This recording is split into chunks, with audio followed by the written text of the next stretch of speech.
warrant is, as the word itself, the term itself implies, it is designed to authorize a police officer to arrest a person. Okay? It is not a document which authorizes the police to search, because there is another document for that, no? Legal document that you apply to the court, and that is you apply for a search warrant. Pero teka lang ha, kasi ganito yan. Hindi naman naghahanap ng bagay itong mga pulis. Kasi kinokorrelate niya ngayon yung pagsisearch kay Pastor Kibuloy sa dapat mag-apply ng search warrant. Hindi po ganun yun. Okay?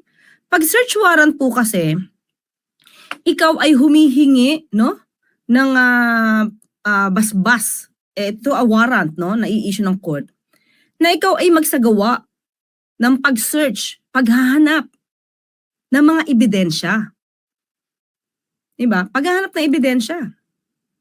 So, hindi natin pwedeng i-correlate na yung pag-search, literal ginawa yung pag-search kay Pastor Kibuloy, dapat merong search warrant.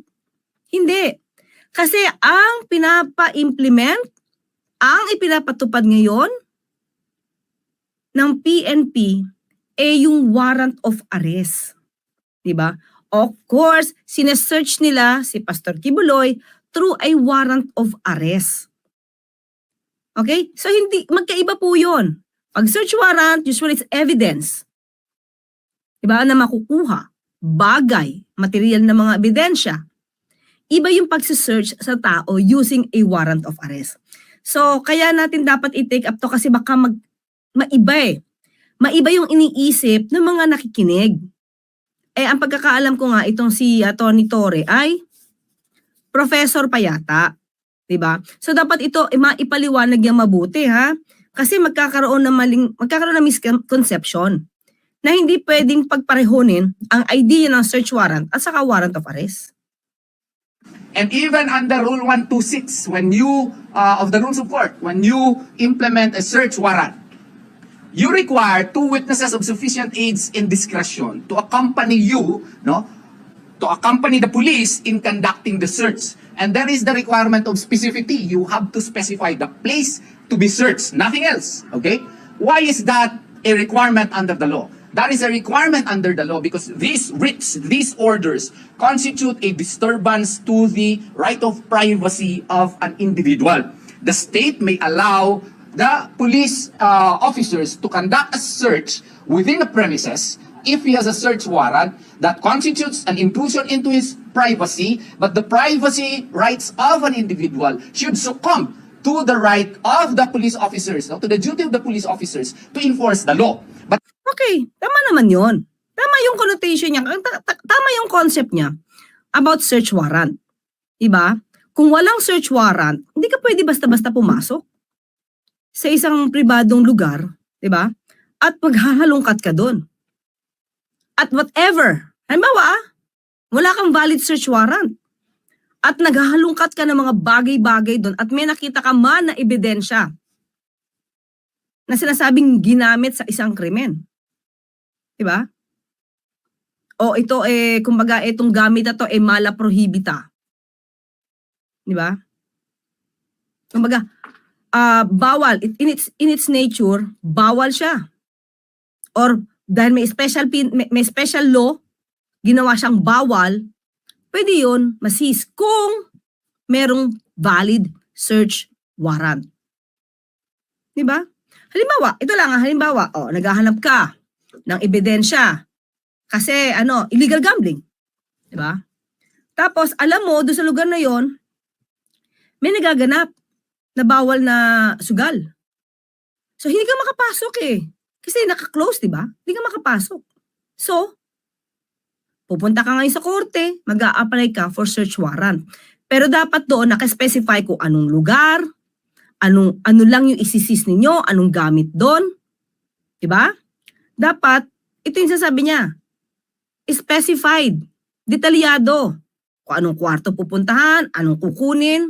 Pero may exception dyan, mga ka-clear. Kapag may nakita sila, habang nagsisearch sila, diba? Nagsisearch sila. Tapos may nakita silang extra something na ginamit din sa krimen. Hindi nakalista, ha? Diba? Pwede pa rin yung ma-seize. Diba? So, yung sinasabi niya kasi dito, sa mga nakikinig sa kanya, na hindi ko alam, syempre, yung ibang reporter dito, karamihan, hindi lawyer. Diba?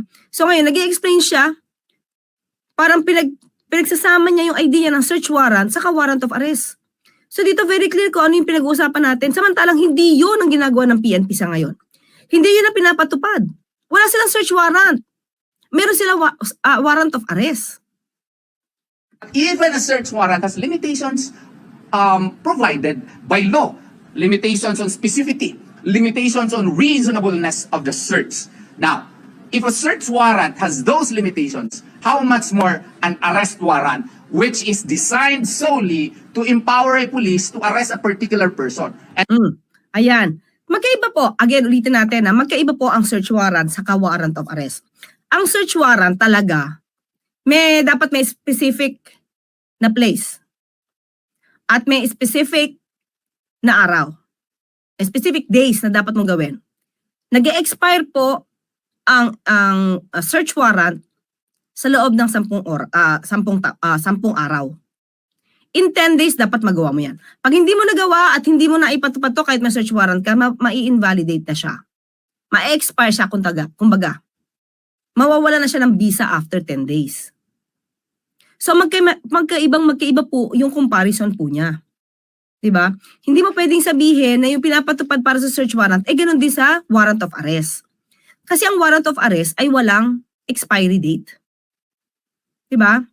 Normally, ito po yung requirement sa batas eh. Kapag ikaw ay hindi mo nahuli in 10 days, in 10 days, yan ay ibinabalik mo sa court for what? Hindi dahil sa expired siya. Kundi magre-report ka sa court, Your Honor, hindi ko pa po siya nahuhuli. Diba? Hindi pa po siya nahuhuli. Pero after this, nire-return ko yung warrant, pwede pa mag-apply kami at alias warrant of arrest. Same effect. At yung warrant of arrest na yun, wala siyang expiration. Yan. Pansinin niyo po, expiration of arrest warrants. A common misconception is that arrest warrants have an expiration date. However, in the Philippine legal system, arrest warrants generally do not expire. Once issued, they remain valid until they are executed or quashed by the court. The only time an arrest warrant might lose its effect is if the underlying case is dismissed or if the court specifically recalls or cancels the warrant. So, hindi siya pwede na ikumpara sa search warrant. Sa maliwalag dito, it remains valid until they are executed. Ibig sabihin, natapos na, nagampanan na, naisilbi na. Diba? Nahuli na yung tao. Or quashed by the court. Ano ibig sabihin ng quashed by the court? Binaliwala. Diba? Yung pag sinabi mong quashed by the court, nagkaroon ng order na ibaliwala na or i-cancel na, mapawalang visa, yung warrant of arrest. this person is in a building, there are requirements that the police must have personal knowledge that the accused is in the building. Or again, ito na yung sinasabi natin kay spokesperson De La Rey, reasonable belief. No?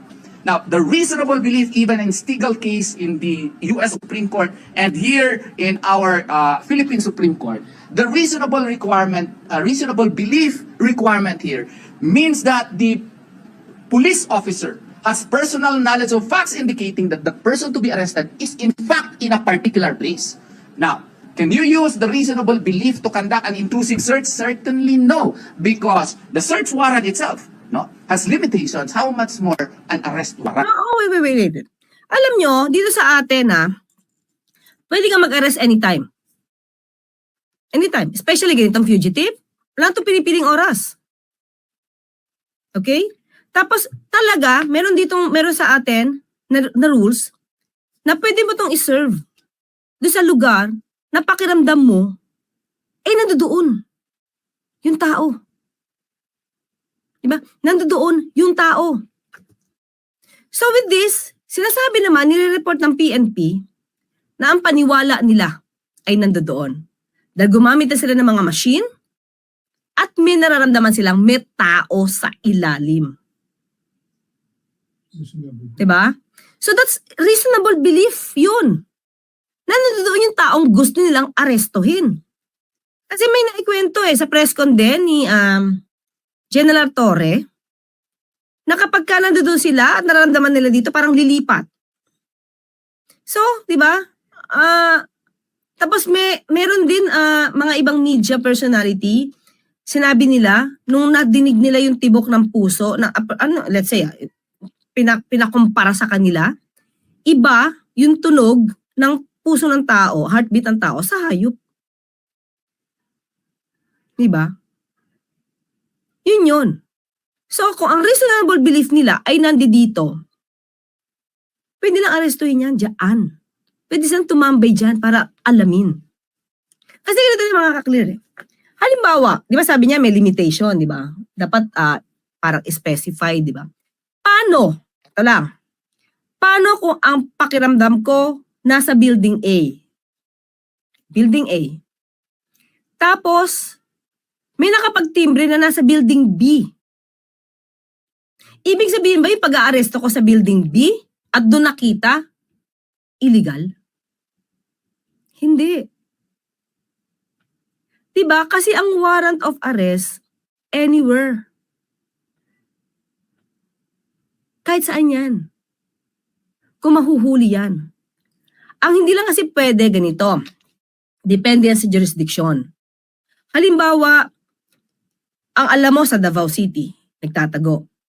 So, sino yung mag-serve ng warrant of arrest? Sino huhuli? Yung mga police o authorities na taga Davao. Kumaga, yun na may jurisdiction. Hindi pwedeng pumasok yung police na taga Manila. So, dapat yung police na nandiyan dyan, naka-assign sa Davao. Diba? So, kung hihingi sila ng tulong, let's say lang, hihingi sila ng tulong sa CIDG. Kahit taga Manila yung mga taga CIDG, okay yan kasi ang CIDG and BI anywhere. Pwedeng serve ng warrant. As compared sa PNP. Yeah? Sa kanila kasi kung saan yung area nila, kung saan sila may jurisdiction, yun lang. Pero pwede silang humingi ng tulong. Yung PNP. Di ba? So, yung thinking dito, na para bang dapat specified kung saan lang, as compared at kinumpara niya muli sa search warrant, that's wrong. Okay, magkaiba talaga yung search warrant. Ang search warrant dapat specified kung saan yung lugar. Na hindi ganoon sa warrant of arrest. We can say that what they are really doing is illegal. Why? Because even yesterday they conducted an unlimited search also even in our Bible school, even in my client's Bible school and in the SMNI studio and in the hangar. If they believe that my client is in the basement somewhere there, why would they conduct intrusive searches in the Bible school, in the SMNI, SMNI studio, and in the hangar? And they even... Diba? Ang sa akin lang, diba? Lahat siya nasa KOJC compound. So anywhere, actually, kahit saan sa Davao, pwede. Hindi lang doon sa particular na lugar na yon. Kung may nakapagtimbre na nasa bahay, halimbawa lang, nasa bahay ni dating Pangulo Duterte, pwedeng takbuhin dun at hulihin dun. We're talking of a search warrant. So hindi pwedeng, dito ko nakita, dito ko naramdaman sa building A. Ay, tapos bigla kang lilipat ng building B, that's illegal. Hindi yun ganun. Mali yun. Maling concept